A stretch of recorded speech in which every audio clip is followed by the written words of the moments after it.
Welcome back to theGrio and our special hour dedicated to the life and the legacy of Dr. Martin Luther King Jr. Now, when we learn about Dr. King in schools, often one of the biggest points that is made is that he had a nonviolent approach to protest. Even after a group of protesters suffered violence trying to march from Selma to Montgomery in 1965, Dr. King later led thousands of nonviolent protesters past that same spot to finish the march. This must be quite a moment for you, having come over the bridge where you were stopped last time. Yes, it is a very high moment. I think a great moment in our struggle. The fact that so many people were brutalized at that very point, and today we can march by that point and continue to move, means that we are making progress and that we have touched the conscience of a large segment of our nation. And one last thing, Dr. King, do you expect any trouble now on this march or not? Do you think it'll go off peacefully? Oh, I think so. I certainly hope so. There will be no violence from our side, and we hope that there will be none from anybody. We hope that this will be a peaceful, non-violent demonstration of our determination to register and vote and to end police brutality and all of the other things that we've suffered here. Dr. King's daughter, Bernice, is spending the hour with us, and we appreciate her so much for spending this type of time with us. We've been talking about nonviolent protest, and you have remained an advocate of nonviolent protest. One of the things that I always said as an activist was there's nothing more courageous than nonviolence. Some of these kids think of nonviolence as an act of cowardice.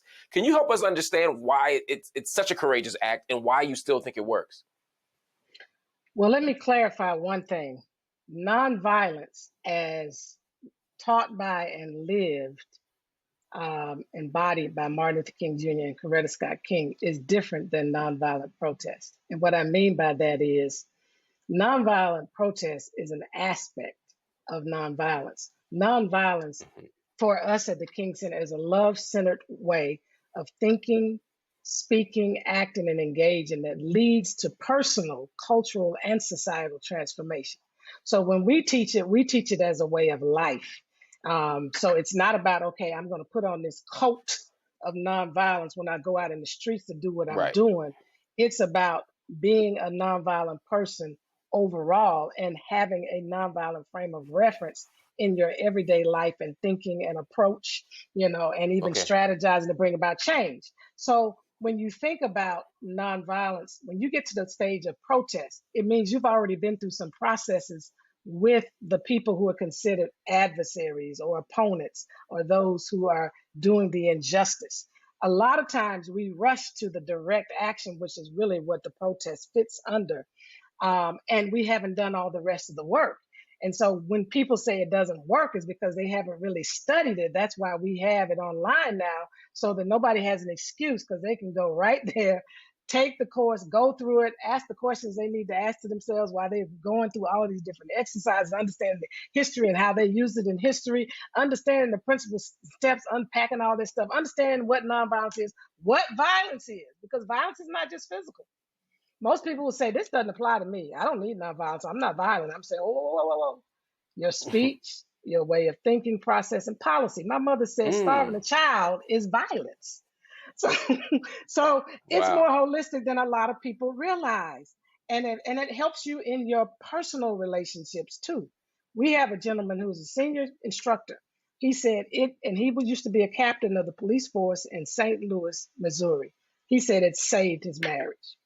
We had a woman from J.P. Morgan Chase that went through the online course, and it's about 14 to 16 hours, but we just adapted it to a 3.5-hour course for the workplace. So now employers can get a hold of it so they can begin to create true inclusive and belonging environments. And the master class is 14 to 16 hours if people want to go further. But this executive from J.P. Morgan Chase took it, and her husband said, what are you on? What are you taking? Like she was on some kind of medicine or something. And she said, I'm on Dr. King's nonviolence. So it obviously has made an impact in her home. So we look at it more. But do you ever worry? Do you ever worry though? Injustice. But what about the fact the state is so violent?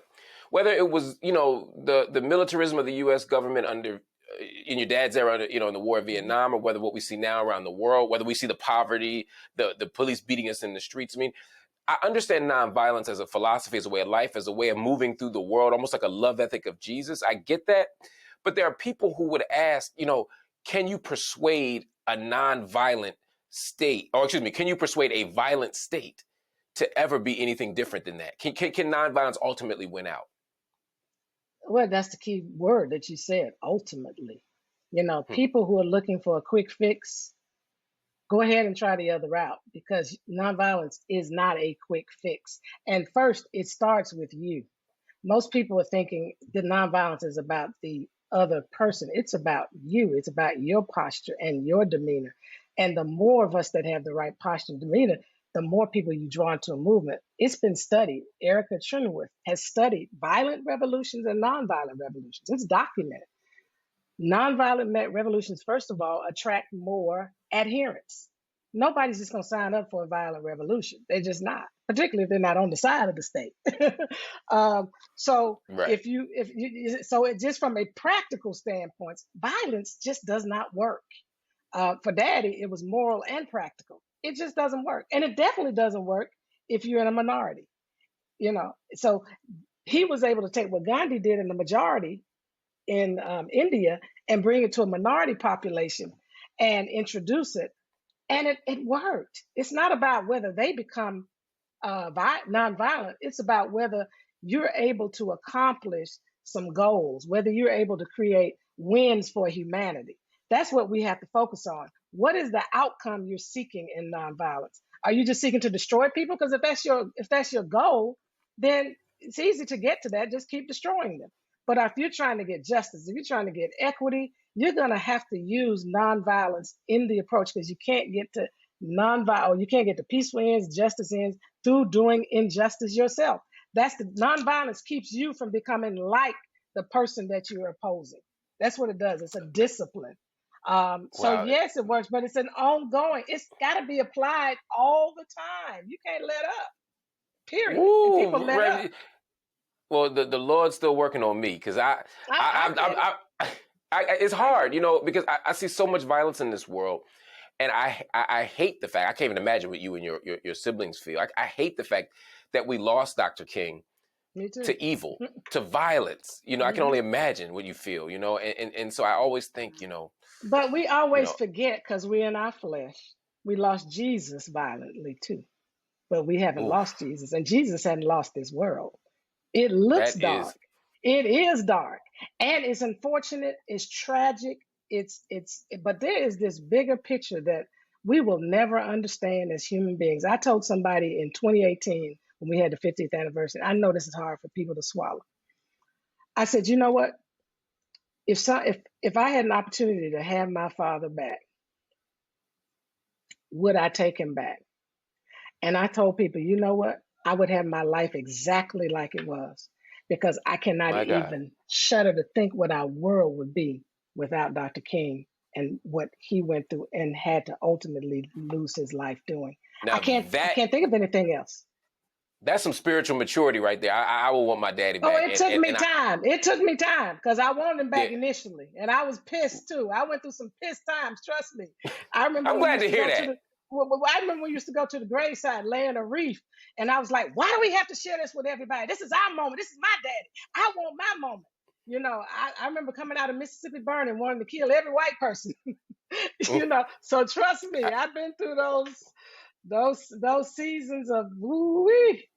Right. But I'm But at a but see, different that's place where now. nonviolent training works through you, because you It operate from a does. spirit of love, and you end up someplace else. Everybody stay right here. We're gonna take a quick break, and we'll be right here back with Reverend Bernice King. Welcome back to theGrio with Marc Lamont Hill. We're spending this hour together reflecting and honoring the life and the legacy of Reverend Dr. Martin Luther King Jr. Dr. King became one of the most prominent figures in our civil rights history. But before that, he was a Baptist minister. Many of his famous speeches were delivered in churches. The church was used to recruit, to organize, to strategize for the movement. It doesn't get more grassroots than our churches. It's a legacy that he has passed on to his daughter, Reverend Bernice King, who is spending the hour with us. The Black church was such a home for our activism. It wasn't just a spiritual space, it was a political space, it was an organizing space, it was a social space. Has that changed? For the most part, it has. SCLC was founded by 99 plus my father, 100 ministers. religious leaders, Christian leaders at that time. Usually that's unheard of. Yeah. And they worked in a more collective, coordinated fashion. So when campaigns were leveled, it wasn't, I'm over here doing this, you're over here doing this. There was coordination in all of the efforts. The things that people attribute to the differences, SNCC is different from SCLC. Oh It's a yeah. whole different organization, but they did find a way to work together. But under the umbrella of SCLC, they had affiliates across, the South in particular. And so when Daddy and them went into Birmingham, they didn't go just because it was something happening in Birmingham. They went under the auspices and the umbrella of the Alabama Christian Movement for Human Rights under Fred Shuttlesworth, who was an affiliate of SCLC and one of the co-founders. And so, you get what I'm saying? So there was Yeah. another kind of connectivity that doesn't happen today. There's a lot of competitive today. There's a lot Why of is need that? for. What's that about? I don't know. I mean, my father called it the drum major instinct. Everybody wants to be first. Everybody wants to get the credit. Everybody wants to be out front. I don't know. I just know that what is going to be required going forth is reading. You can call it reading the tea leaves, or you can call it reading the time, or you can come from the Bible and say understanding the times, the Issacharian spirit, understanding the times and knowing what to do. Delta understood the importance of merging, and I can't remember the airline they merged with in the industry in order to be who they are today in the airline industry. The church has got to start understanding. We continue to create more churches and more nonprofits, and we're watering down our power and effectiveness. But a lot of that is, just like in the early days, the church broke off because we had an argument about baptism, whether you immerse or whether you sprinkle. I mean, things that are not really that significant when you're talking about the soul, when you're talking about the spirit. Really? I mean, do you think God really cares about whether you went in the water deep underneath and whether you got Right. sprinkled? I don't think so. Those are rituals. I get it. I understand it. But we shouldn't be splitting around that when we have so many more important things to deal with in humanity and issues with people and getting people's souls and hearts right so we can create the right kind of world. But the problem is we don't stay together, we don't stick together, we don't strategize together, and we don't coordinate. We will collaborate. There's a difference between collaborating and coordinating. You But now can expect some I don't get too change. nostalgic though. Now I don't get too nostalgic because there was a time where Baptist ministers were saying that about your father. They would say that he was too vain. They would say that he was always trying to be in front of the cameras. They would say that he was trying to be the drum major. I mean, is it? But they were saying that because they had issues about not being in front of the camera. But anybody who knew my father's personality and knew him personally, my father shied away from all of that. He ran away. He was a reluctant leader because I know it's in me. You don't see me a lot out in the front of all that kind of stuff. People pulled him. It's not that he was trying to be in front of the camera. They put him there for that purpose. But every time, he would tell my mother sometimes, I don't have nothing to say to the people. He struggled bad. People don't know that. So I hear what you're saying, but that's their reaction because they weren't getting the cameras. But So is that always going to be the case then? I mean, is that just natural that whenever you got a whole bunch of folk in a movement, you're going to have infighting and battles for who's going to be in charge? I ain't seen a movement yet that didn't have that. And that scares me, frankly. Yeah. I mean, it probably is going to be a part of it. It may lessen through generations, with this whole notion around leaderless movements. That'll help some, but it won't help in the sense that there always will be movements that have leaders. And I want to say to my brothers and sisters of the next generation, that was not, Dr. King was the spokesperson. That's why, he got a lot of the, television time, etc. But if you tell the people in the movement like Andrew Young, and I'm speaking now the ones that work directly in the SCLC, Joe Lowry, who else worked there? They may not know a James Orange. If C.T. Vivian, what is his name? God, I'm losing names right now. But if you told those people that there was only one leader, they would be insulted. Jose Williams, Dorothy Cotton. I'm a leader too. There were many leaders in the movement. He just is the one that got, because he was the spokesperson and they respected that and they knew that was his gift.